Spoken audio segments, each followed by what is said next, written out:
Bismillahirrahmanirrahim. Western historians always point to the Ottomans and criticize by saying princes would kill each other for their father's throne. What is the truth regarding this? Well, find a source that describes our history coming from ourselves. If you are going to find out about your own history according to the enemies of our history, our nation, our civilization, never you're going to find anything good in it. They never say anything good about the Ottomans anyway. Never. You pick up any book, never. Subhanallah, really? In that 700 years you can pick one good thing to say about the Ottomans? But they always say good things about the Abbasis. They always say good things about the Umayyas, especially about Cordoba. They always say good things about it. But the Ottomans, you never say anything good. There must be something wrong there. Was there power struggle? Of course there's power struggle going on there. But what is that power struggle for? To collect more of the dunya? Was that why the Ottomans came together and they conquered Constantinople for the dunya? If you are, then you're going to be like that squarehead scholar Imran Hussein, who's saying all these lies and slander about the Khalifahs. Saying, I swear that the Hagia Sophia will turn into a church again. I want to give it back to the Balkans. Crazy. Crazy people everywhere. Of course, they may say I'm crazy, but that's okay. I'm not bothered by it. But those people, they're very bothered by it. They're saying, very shameful, the Ottomans are. Very shameful thing, they conquered Istanbul. All this kind of poison, and it's going everywhere. And he's saying, especially, he's challenging the Turks. But the Turks, they are sleeping. He's saying, I especially want to give advice to my Turkish brothers. Spread this everywhere. You got all your history wrong. Yeah. Ottomans, they came and they are a blight to Islam. They are humiliation to Islam. Of course, his master is telling him that, the Dark Lord. He has to be dark to be saying these things. No connection at all to history or to heavenly stations. No connection if you're saying that. Yeah, of course. If you are going to be supporting nations who are saying, we don't believe in Allah, communist nations, you're going to say that. If you're going to believe and support nations who say, we are cursing to Hazrat Abu Bakr, Umar and Usman,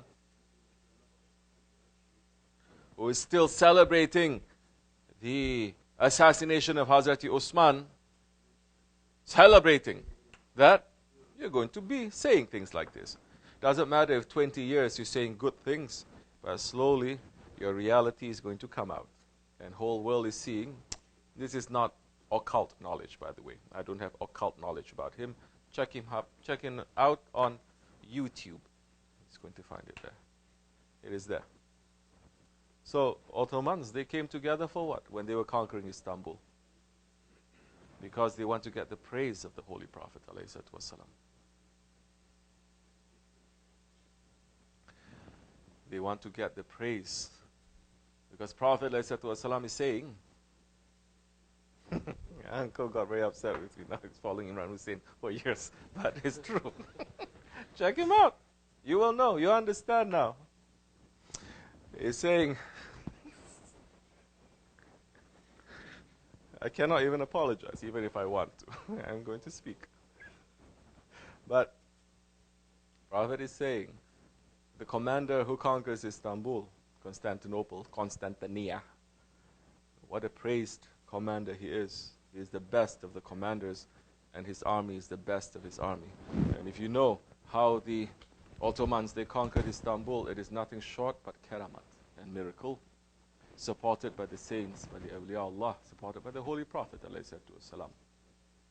If you know how Sultan Selim Khan, he walked across the desert that no one has ever done before, going to Egypt to take the Khilafat when everything was People thought he was crazy. Huh? It was so hot. They were about to die. And he got off his horse and he started walking in the burning deserts.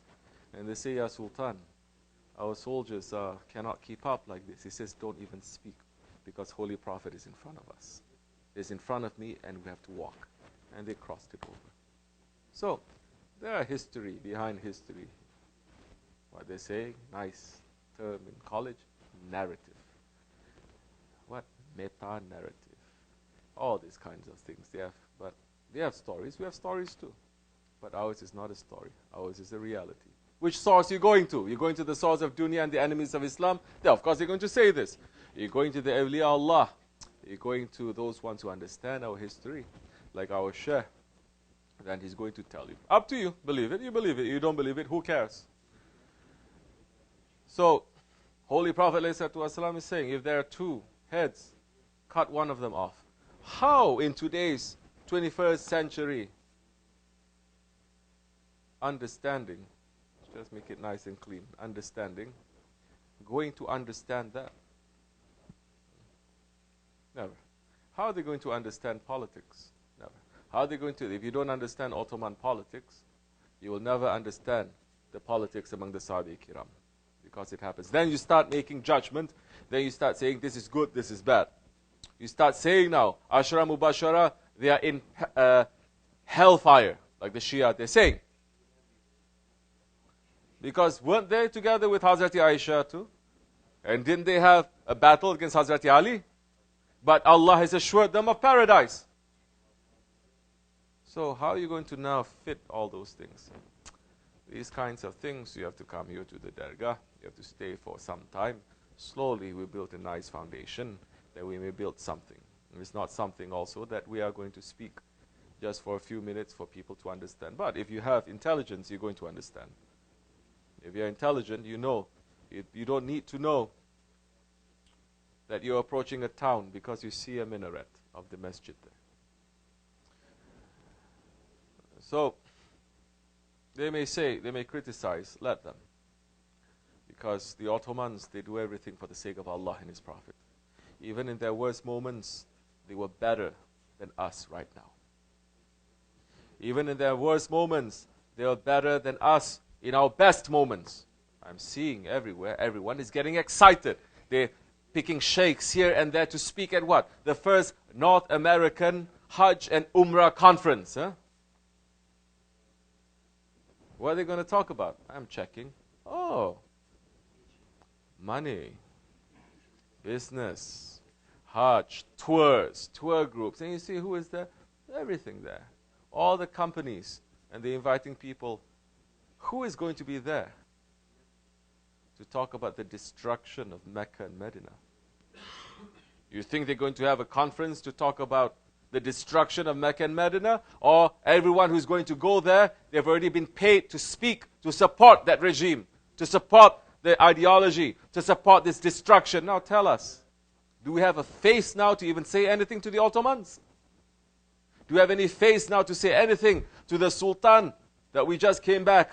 And we speak to people about Sultan Abdulhamid Khan, who was so sick, he was almost dying. But when a letter came from Medina to Sharif, he stood up, respecting the letter, a petition from a neighbor of a prophet. The neighbor of the prophet, he's saying. How can we just lie down and listen to a letter that someone has written from Medina? How are we now going to understand, in the worst times, the Ottomans, that their first telephone was between Mecca and Istanbul? How are we going to understand the first big railway that they're going to build is between Medina, Mecca and Istanbul? Connecting there. Everything was Allah and His Prophet. Everything was Allah and His Prophet. Everything was Allah and His Prophet. That the train that was bringing there, if they come to a certain distance of Medina, the tracks, they are padded. Did you know this? So that it doesn't make noise, disturbing the Prophet. And when the train reaches, and if it has to go back, the Sultan says, you don't ever turn your back to the Prophet. They have one engine here and another engine there. That you're not going to turn it around to leave. That is going to pull you back and you're still going to face the problem. How are we going to understand that? How are we going to understand an empire that they're selecting all the alims and the ulamas and they give fatwa even about street lamps? There is nothing in your life that is outside of Islam. Meaning. That is the meaning. But people only know how to talk about Ottoman Empire. Oh, they killed their princess, they do this, mashallah. As if European history is so clean, so saintly, so pure. Mashallah. Then and now. You may say, oh no, that was that time, but now it's better. Really? Really? Really? Wake up. We have Allah and His Prophet, inshallah rahman. And they are the source of our happiness and the source of our niyat, our objective, our intention. Nothing else. As you like again. Salam.